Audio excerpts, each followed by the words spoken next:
Episode 4 of the New England Sports Media Podcast coming at you right now with Shawn McFarland, high school sports reporter and other things reporter for the Hartford Courant, at least over the past few months. Shawn is a Springfield College alum. You've been with the Courant for a couple of years now. Is that right? And Yeah, 2 years. Yeah. yeah, and Massachusetts guy. So New England through and through. Shawn, thanks for joining us. Yeah, man. Thanks for having us. Or All right, whatever. awesome. No, yeah, it's early. It's early this morning. All right. So biggest thing I think that you've been on top of is the high school sports, right? The CIAC in Connecticut Oh, yeah. and everything going on. Not so much like what actually like the news is, because it's not really what this is about, but take us through how you've been reporting on that and how you've been going about getting sources, writing stories, and sort of taking the approach that you have throughout the last, I guess, probably few months, right? Yeah, it's really heated up the past 3 weeks, I think. But I mean, it's been a story since, I guess, March, since they originally canceled the winter season. It's been kind of reoccurring since then. But yeah, I mean, it's been a combination of, relationships I've built over the past 2 years as far as coaches and administrators, players, executives at the CIC, and a combination of, completely new people I never thought I'd have to talk to, from state officials to people at the governor's office, the mayor's office, the State Department of Health.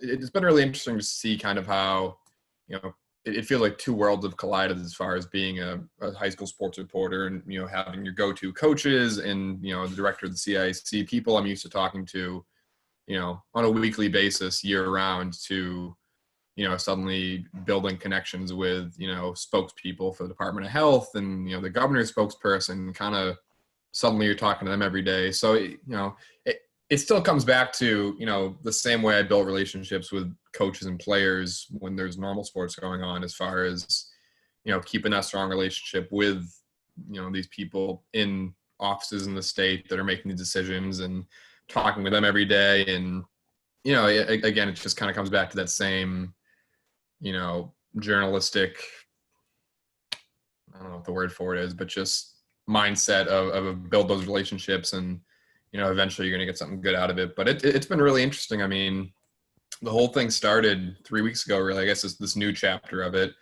when the football committee voted to move football this spring. And that all started with a phone call from one of my closest high school football coaches, and that kind of launched this whole thing off. So that whole week was a lot of, coaches that I've built up relationships with for 2 years kind of calling me and saying, hey, this is happening. This is what they're doing. This is how it's going to look. And then you kind of add in those new layers of talking with state officials. So it's been really interesting from a journalism standpoint, kind of seeing how two worlds have kind of meshed. But it's been tiring. It's been frustrating at times, but it's been a fun 3 weeks kind of chasing this stuff down. Because obviously a lot of people care about, and I mean, it's truly every day something different is happening. So it definitely keeps you on the toes, and you just got to be ready for whatever else it's going to throw at you every day. And in terms of access too, do you find people in the Department of Health, is it different working with them than working with an athletic director or a player or coach? Yeah, definitely. I think for a few reasons too. I mean, a player, coach, athletic director, whoever it is, they know me. It's usually positive stories I'm telling too for them. So they're historically more willing to open up and tell me things that maybe they shouldn't say, or whatever it is, because I built that relationship. Whereas the DPHs, they don't know me, and they just operate differently from an athletic department. I mean, I've been going through their spokesperson, and he's been really helpful, but it's so different from calling up a coach or an athletic director and them just telling you everything. You're kind of just working piece by piece, and every day scratching out a little more to get a little more out of them. And same thing with the governor's office too. They just operate completely differently than, say a coach would, who they know you, they know what you do year round, they know the work you put in, so they're willing to help you more. Whereas the Department of Health doesn't really know you. They don't, and honestly for them right now, they're incredibly busy too. High school sports are important. It's a big story right now, but there's still a pandemic going on elsewhere. So they got a million other things on their plate too. So it's, I'm sure I'm one of 20 reporters that reaches out to them every day looking for something. So it's it's a completely different relationship, but I think the process to get there is still the same. And I said at the beginning, you're a sports reporter, but also other things reporter. You were kind of covering everything when the pandemic first hit. I remember you did the story of the barbershops. You Yep. oftentimes you covered a bunch of protests. You did other news related things. Did you feel like that? Did that just kind of happen all of a sudden? Was there a warning, I guess? And how were you able to kind of, I guess, shift your mindset or shift your ability to be able to cover things that you probably hadn't done before? Yeah, there really was no warning. I mean, I'm trying to think. So sports ended on March 11th, which was a Tuesday. And I think the next Tuesday I got a call from my editor, Dan Brecklin, who recently left the Courant. He said, "Hey, you're on news now. Just Oh, I hang didn't tight." know that. Oh yeah, it was literally. He hired me for when I was supposed to intern. Yeah. He left for Hearst. He's gonna run sports over there for them now. So Okay. that's all the papers down South Connecticut. Right. But so yeah, a week after sports were canceled, he called me and said, "Hey, you're on news. Hang tight. We're gonna find something for you." And I had no idea what I was gonna be doing. I figured, all right, I'll just be an extra body that's kind of just,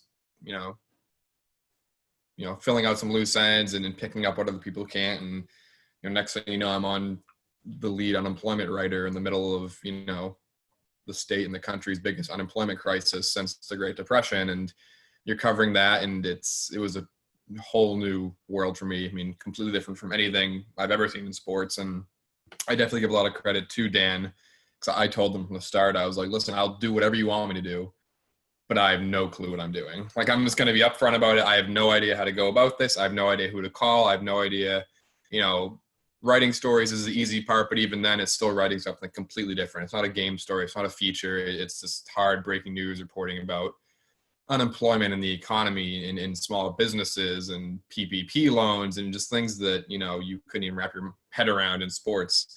So it was a good experience for I think 3 months from March to really early July. I was doing that news. It was a good experience as a journalist to experience something else. Again, it's still the same thing. It's still the same, premise as being a sports journalist. It's reporting what you know and building those connections. Because, by the end of it, I had connections with the state, with the Department of Economic and Community Development, with the DPH, just, these organizations that you never even touch in sports. And obviously, covering the protests was a great experience for that week when I was at 3 or 4 of them.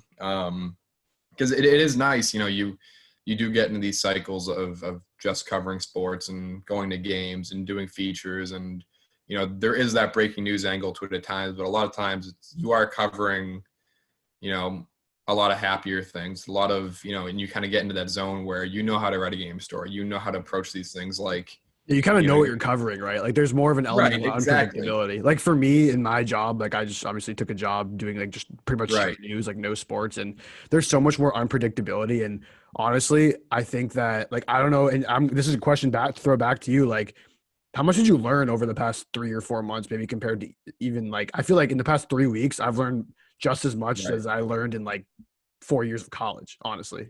Right. No, yeah, absolutely. And the same for me. It was fun because it really felt like it was just like the first day of school for me, going into a whole new world of reporting, and it's completely different. And, it's definitely, I think, daunting at first, especially going into this, having no idea what to do. I mean, like you said, you cover sports for so long, there almost isn't that challenge there anymore to an extent. There still are challenging aspects, but what to expect every day as a sports reporter. Whereas going into this, I was like, I have no idea what to expect. It's all new people I have to call, all new stories I have to write, and it was fun as a journalist to kind of have that challenge in the middle of a global pandemic. So I appreciate them giving me that opportunity to do that, because it did help me grow as a reporter. It helped me as a better breaking news writer, as a better straight news writer, as a better just, the stuff that you would never experience in sports. And hopefully as sports kind of return and we get back to that normalcy, I can see what I learned in those 3 months ideally benefit me as a sports reporter too.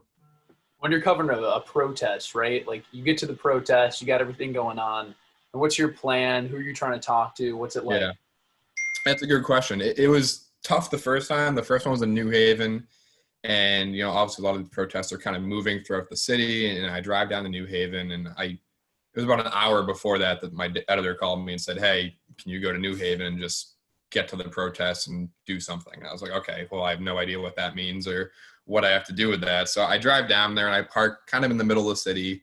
And it's, day in June, it's like 85 degrees out. And I'm literally running around the city of New Haven trying to find this protest because they were on the highway at one point and they're marching from the police department.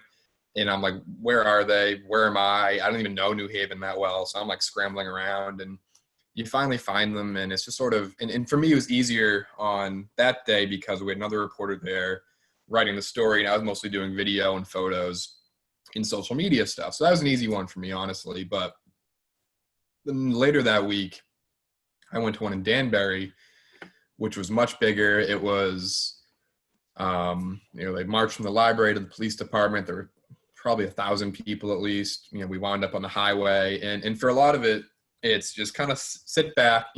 Don't make yourself too much of it. Shoot some photos, get some video, do some tweeting, take some notes. All the general stuff. And for me, it was like identifying who were the people really pushing the pace in this protest, who were the ones speaking, who were the ones kind of organizing everything. Once I found, the 2 or 3 guys who were really in charge of it, I was able to pull them aside. Once we got to the highway, actually, I never thought I would do an interview on 84 West, but there I was in the middle of the highway interviewing someone. I was able to talk with him a little bit. And the thing I think with covering protests is, the reason why, they're all out there protesting was they wanted their voices heard. They wanted to express their opinion. They wanted their message to come across. So I think people were pretty willing to talk to a news reporter because, as our job as journalists, it's to give voices to the voiceless. I know that's like a cliche phrase, but, part of our job is to give that voice to people. And, if you're willing to hear them out, listen to them, and let them get their voice across through your story, they're just going to be so much more open just to talking with you and telling you why they're out there, what they want to see. So once you identify who wants to talk, it was really easy from then on out. So now that sports are kind of coming back in some ways, are you still in the back of your mind, like looking for some of these other non-sports stories, or do you plan on ever pitching anything or even just volunteering to be, the pinch hitter for something if someone else is on vacation or whatever? Yeah, absolutely. I mean, it was a good experience. It made me, for a while, I was like, maybe I want to do this full time. Like, maybe this is what I want to do. And then sports kind of came back and I was like, no, this is what I want to do. Like, I know I want to do sports. And right now it's just so busy with the CIC stuff that I haven't been able to think about, honestly, anything else other than it, Mm-hmm. like not even just work related, but just life related. It's just been so busy. But, because we're a little understaffed right now, I've been helping out with the breaking news shifts. So on Sunday, I was working the breaking news shift and I wrote about a tornado, a kidnapping, and a COVID case at Trinity College all in one day. And it was like, okay, like 4 months ago, I don't think I could have done that just because, again, it's like, how do I write about a kidnapping off of a press release from police department? That wasn't something I could have ever envisioned doing 4 months ago.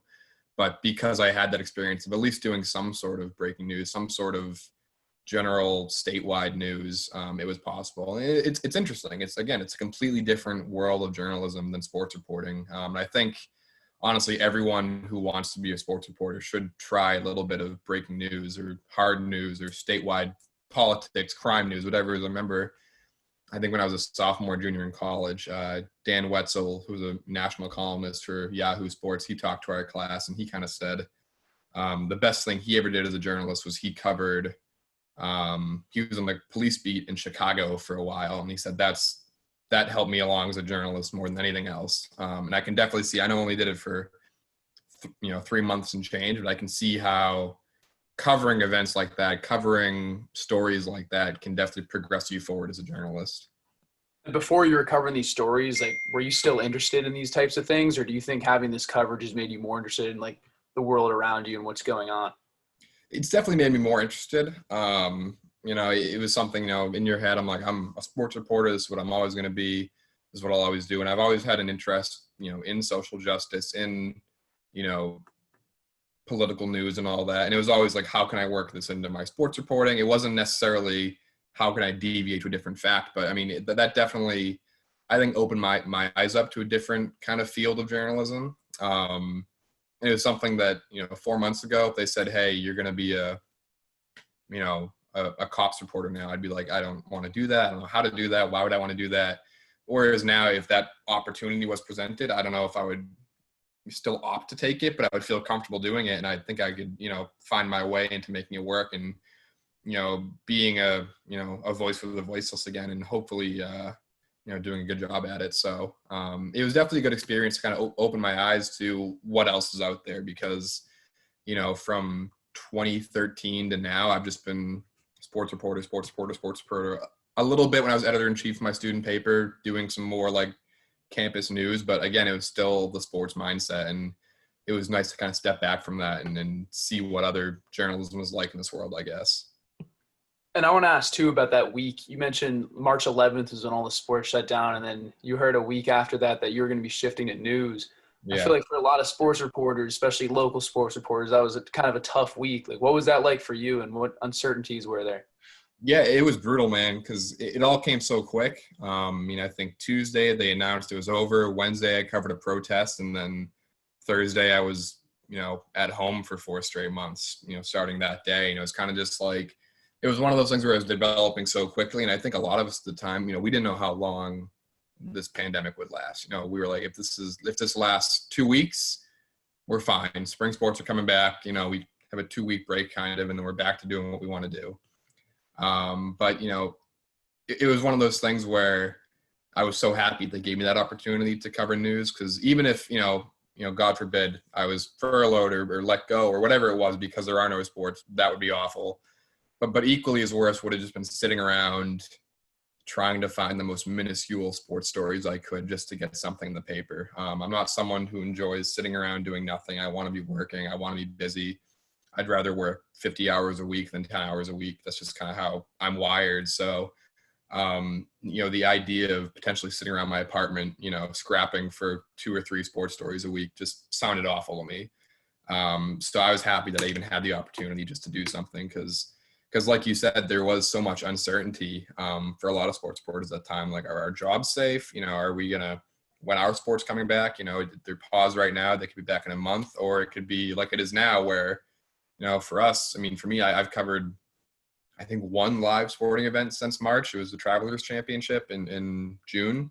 So there was so much uncertainty, and there still is. We're not out of this yet. I think it's important to remember, especially with my job, like, we could see high school sports in a month, or we could not. And, who knows what impact that has on me or what I'm doing or, my job status. But I guess you can only kind of focus on what's in front of you right now and take it day by day. And I'm kind of fascinated by like the golf coverage. How was covering the Travelers? What was that experience like without fans? Yeah, it was weird. It was my 3rd year covering it. And the first 2 years, there's fans everywhere. It's sort of like a Connecticut media get together, because every paper covered it, every TV station covers it. And there's usually in the press room, like, 50 to 60 reporters in there, national, local. We would send usually 7 reporters per day to it, photographers included. And this year, no fans, only 2 local media outlets were allowed to cover it. It was myself for the Courant, and Hearst, which is the New Haven Register, the Connecticut Post, all of them. And it was just so different. It got to the point where I was like, I don't even have to be here, because all the interviews were through Zoom. You never got to talk to the golfer face to face. You would submit your questions, in the Zoom chat, and the PR person would ask them. And most of the time you were just kind of sitting in the press room watching golf on TV. It was different this year because we had a lot of, coronavirus breaking news to cover at the tournament as far as guys getting it. There was a fear at one point the tournament would get canceled. So it kept us busy. But, after that, you're sort of just sitting there looking at the scoreboard, waiting for guys to finish up. I walked the course once or twice, followed some guys around. But it was so different from anything else I've ever covered, just because, not only were there no fans there, but, what you're so used to as a journalist was gone. The hardest part of Travelers is all these golfers start rolling in at once off their round, and you're like scrambling back and forth to the interview area, back to the press room, back to the interview area, like running around just trying to like track guys down. And without that, you're sort of just sitting there like, okay, like it was a lot easier, honestly, but it was so weird. It was just so bizarre and not something I ever thought I'd have to cover like that.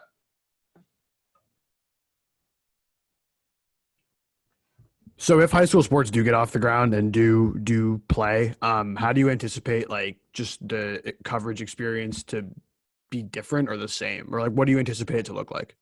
Yeah, I'm interested in that. It's a great question. I think right now we're looking at no fans, which is really strange. I think my favorite thing about covering high school sports is, a big fan crowd, great atmosphere. It's loud, people are yelling, it's fun.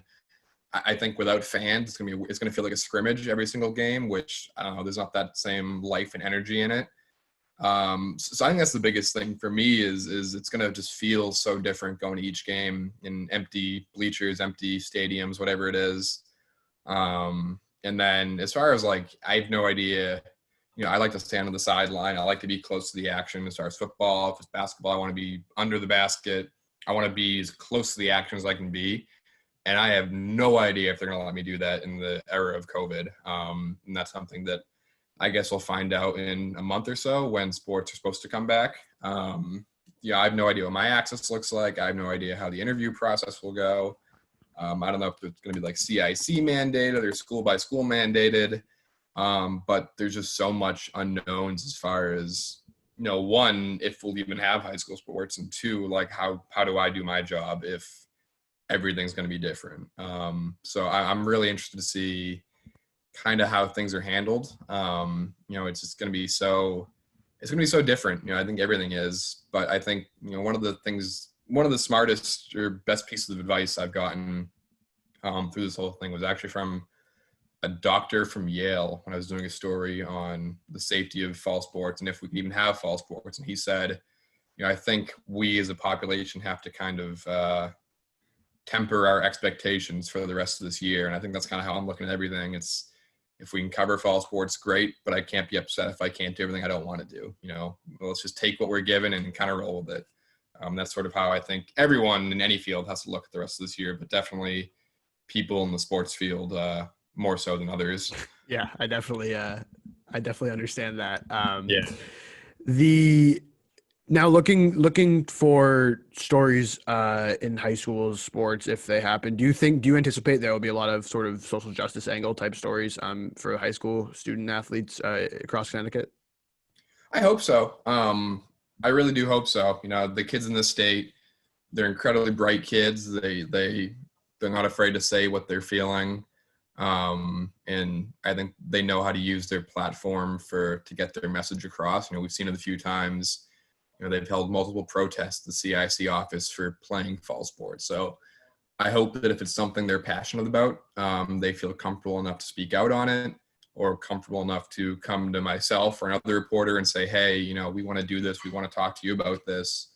Again, I think for a lot of these high schoolers right now, they're in this weird kind of roller coaster right now of, are we playing? Are we not playing? And maybe that might be kind of on the front of their mind right now. So, we'll see what it looks like once we get a firm answer on sports. But, I hope there is. I hope the players in the state feel comfortable enough to express their beliefs, express their opinions, and kind of stand up for what they think is right and fight for that cause. And if they do, I know myself and I'm sure other reporters are going to be there to help document them and, like I said, give them a voice. So I want to ask you about, I know that one event that probably the only time I've ever actually seen you in person was at Hoop Hall. I know that that's an event you have loved to cover and have done sure. a ton of times. Why is that event so special to you, and why do you love to cover it so much? Yeah, it's so much fun, man. And for a few reasons. One, it's at my college. That's my home arena. That's, where I had a lot of good experiences as a fan and as a reporter in college. So to always go back there and kind of feel like, there's that added comfort of being in, Blake Arena, a place I'm so comfortable with, being back on my campus, seeing a lot of people I'm used to seeing, the Springfield College student journalists working. That's always a good feeling. I mean, the basketball is just so good there. I mean, you're seeing, I can count since I first went there as a senior in high school, I've seen, Jaleel Okafor, Ben Simmons, Jason Tatum, Lonzo Ball, Zion Williamson, just so many it's so cool to see these guys and cover these guys before they're really anybody. I mean, sure, people, a lot of people know who these guys are when they're in high school, but they're not that mega star that they are yet. And it's so cool to watch them play with their high school team in this small Division III court. It's just a really cool atmosphere, and it gets so packed. I mean, this year it was when Bronny James and Tierra Canyon played. I mean, I've never seen Blake Arena that packed before, and so loud and so captivated by one thing. It's just such a cool experience to be a part of, and just having that access to, these players, these coaches, and be able to help tell these stories, in that atmosphere. It's so special. It's something that, hopefully I'm finding a way to cover every single year. I told my editor when I first got here, I'm like, I don't know how, but I'm covering hoop ball for you guys this year. I'm gonna find an angle. I'm gonna find a story here because I want to be there every single year because it is so much fun. So obviously that it's a great experience. I went for the first time and covered it this past year for the Louisville Courier-Journal. I was covering all the Kentucky guys. And I know you had done some similar freelance work at those events. But something that I noticed and I think is interesting is at that event, there's kind of a couple different types of like print media people. There's kind of like the recruiting reporters, and there's kind of like the more like feature-y reporters, like I guess like you and I in that sort of sense. Have you ever considered wanting to be one of those like recruiting reporter guys, especially covering high school sports? Yeah, it is something I've considered. The only reason why I don't think I've, fully dove into that field is like you kind of lose a little bit of that ability to tell stories and tell features and you really, be that guy who's sharing these great stories with people. And that's something I never want to lose. It is a really cool job that you're traveling all these tournaments, you're getting to know these kids, and you're talking with coaches and, probably college coaches and scouts too. And it's such a service that people love. I mean, people go nuts for recruiting and prospects and all that. I mean, we know that. And then that's a cool field to be in. But if I can't, tell these stories and really, be giving a voice to some of these kids and showing what they're doing more so than just saying, hey, they're a 4-star recruit, here's some highlights. That's not something I don't think I could handle because I got into this field to tell stories. I got in this field to tell people stories. I got in this field to, show the general population what is going on in their own backyard through sports. And I think if I was constrained to just recruiting reporting, it would be a little different for me. But even still, it's such a fascinating field and people just eat it up. And it does look fun, honestly. You're getting to know these kids and, you're just kind of following them around and watching them grow. But without the storytelling aspect, I'm not sure it's something I could do. Yeah. I mean, I kind of agree with that perspective. Like, I think a lot of times I look at like when like doing the Globe stuff, a lot of those kids aren't like big time recruits, and kind of being able to be the person that does that story that goes on like their parents' refrigerator for the rest of their lives, honestly, is something that I think is cooler than like breaking some random 4-star kids going to like Texas Tech or something. I don't know. I think that the recruiting stuff's cool. Like I enjoy doing it every once in a while. Like I randomly DM someone, where you going, but whatever. But like, I think I agree with that stuff. Like it's fun. Yeah. Go ahead, Liam. Well, yeah. I was just saying like with that, I mean, you get the social media responses. It's always nice.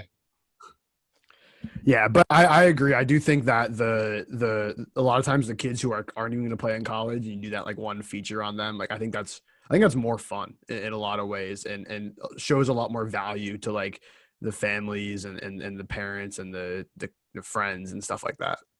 Oh yeah, I mean, I still have parents and players who still, whenever I see them, they're so thankful for some story that I don't even remember doing. You know what I mean? It just, the littlest thing to you as a reporter might mean the world to someone's, mom, dad, family, community, friends, whatever it is. I mean, that type of stuff goes so long with that individual community of people. And that's a feeling that, you just can't replace anywhere else, is that feeling of being a community journalist that's really making an impact in your own backyard. And these kids don't forget it. The families don't forget it. And that's a feeling that, anytime I get an email from a parent, mom, dad, grandfather, whatever, saying, hey, thanks so much for this, we loved it, can I get a copy of the story? I mean, that's better than any social media reaction to breaking or recruiting news in my eyes, and there's value to both of those. But for me personally, being able to tell people stories and have it mean so much to them, that's the best feeling in the world as a journalist. And when you were covering hoop ball for Springfield College too, what was that like? Because you guys do a production for that event, right, as students? Mm-hmm. Yeah, so actually when I was there, we really didn't. I'll give credit to really, the recent wave of graduates. Gabby Gerard, Gage Nutter, Vin Gallo, Danny Priest, and Jack McGarris are still there. They did an incredible job of using the Springfield student to cover hoop ball. That wasn't something we really did when I was there. When I got into college, the Springfield student really wasn't what it is now in terms of covering everything on campus and covering sports. And I kind of used my position there to say, okay, like how can I find, a paper, an outlet in this country that will let me cover hoop ball, as opposed to saying, okay, how can I use the Springfield student to cover hoop ball? So I give a lot of credit to, the people there now who have kind of taken the initiative to say, okay, we have an outlet on this campus. Let's make it work for us. Let's really use this as a vehicle to cover hoop ball. And that's an experience that's, as good as any internship, I think. So definitely a lot of credit to them, because when I was there, I was like, okay, let me talk to USA Today. Let me talk to Mass Live. Let me cover it for someone else. Whereas they said, okay, let's use what we have here already and let's cover it. That's resourceful, and that's going to help you really grow and learn as a journalist, having that opportunity, again, in your own backyard. Absolutely, some wise words there from the Shawn McFarland. When you walked in there, it was like people got just as excited when LeBron walked in there as they did with you, pretty much. At least the Springfield College kids. Hey, it's a small campus. For sure. Well, we appreciate it. We enjoyed talking to you. Good perspective, and thanks so much for joining us. Great. Thanks for having me, guys. It was a lot of fun.